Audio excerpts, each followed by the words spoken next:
Well, to other news now. When a Europe-wide manhunt is underway, the target, Anis Amri, a 24-year-old Tunisian who's suspected of carrying out the deadly truck attack at a Berlin market. German police have raided 2 apartments in their search for Amri. His residency permit was found in the cab of the vehicle that was used to murder 12 people on Monday night. A reward has been issued for his arrest. Sarah Morice reports. This is the Tunisian man wanted over the Christmas market attack. Anis Amri arrived in Germany last year, but 5 months ago his asylum application was rejected. Authorities admit that before the attack he had been flagged as a possible terror threat and had been in contact with a Daesh recruiting group in the country's north. Security agencies exchanged information about this person with the Joint Counter-Terrorism Center in November. He was being investigated on suspicion of preparing a seditious act of violence. Amri was under surveillance earlier this year on suspicion of planning a robbery to obtain a weapon. He was also arrested in August, allegedly trying to enter Italy with forged identity papers. And authorities say he uses up to 6 aliases. The suspect is being hunted down. I would like to say, just like all the others have said, this is a suspect and not necessarily the perpetrator. Investigations are continuing in all directions. Workers have begun clearing the carnage left behind when the truck drove into the market on Monday night, killing 12 people and injuring dozens more. With the attackers still on the loose, security was tightened across the country. Police were left on the back foot after admitting that the first suspect they arrested was the wrong man. Christmas markets across Berlin reopened on Wednesday. This is Gendarmenmarkt, one of the most famous in Germany. Storeholders and shoppers alike determined to defy the threat of terrorism. Christmas markets are a German tradition, and I think it's very important that we stay to our routine and do what we usually want to do.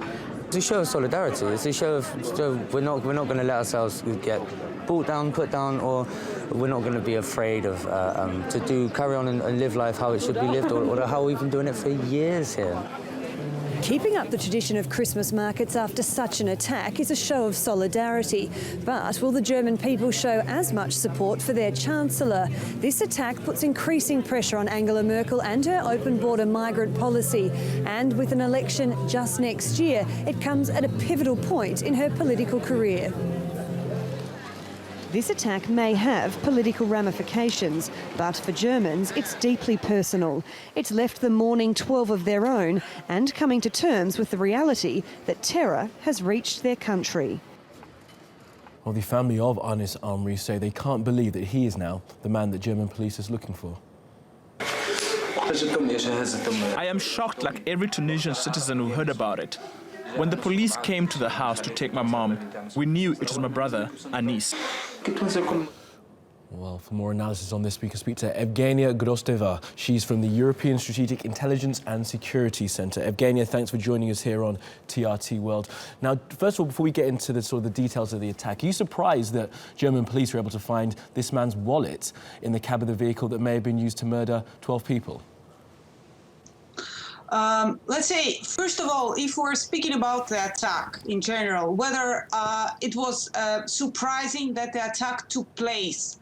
Unfortunately, no.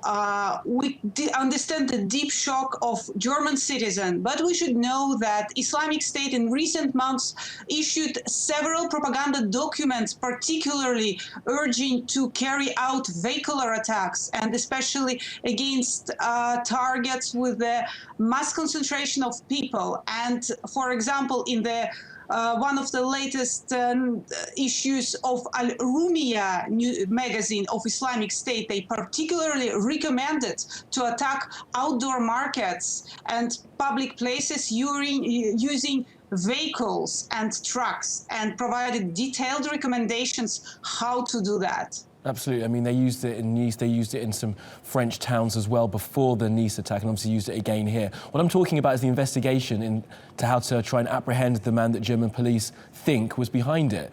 Now, he was in their clutches a couple of times, and then his wallet has been found with his ID cards. Are you surprised that someone who has planned an attack like this just leaves his ID card in the vehicle that he used? Yeah, but here we should say that it is today the principal suspect, but still, let's say there is no 100% certainty that he was the driver. Another surprising thing is that today we know that there is no footages of the driver, despite all the reinforced security measures around Christmas markets and outdoor events in Germany. So far, there is no information about any footages of the driver. We suspect, and authorities suspect, that he was the driver, but no confirmation of this information is so far. And just finally then, Evgenia, are you sort of surprised at the way that Daesh, if this in fact is a Daesh attack, are able to seemingly be one step ahead of authorities there in Europe? When Daesh do something, authorities then react. Surely there should be more proactive measures by European authorities to try and stop these attacks in the first place.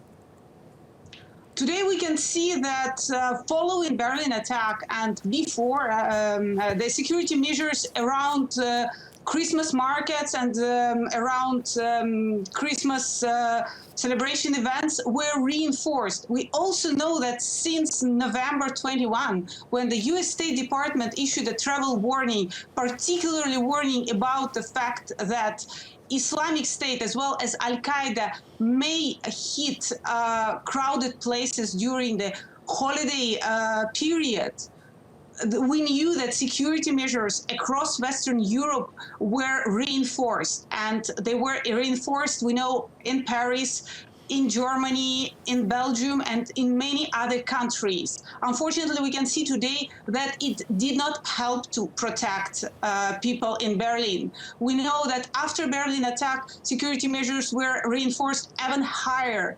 Unfortunately, still there is no guarantee that it would prevent any further attacks because there is also other target can be hit by lone wolf self-radicalized extremists and terrorist groups. But anyway, we wait that security measures would be reinforced and there would be a higher vigilance during the whole holiday period. Okay, Evgenia Gvozdeva from the European Strategic Intelligence and Security Centre, thanks for joining us.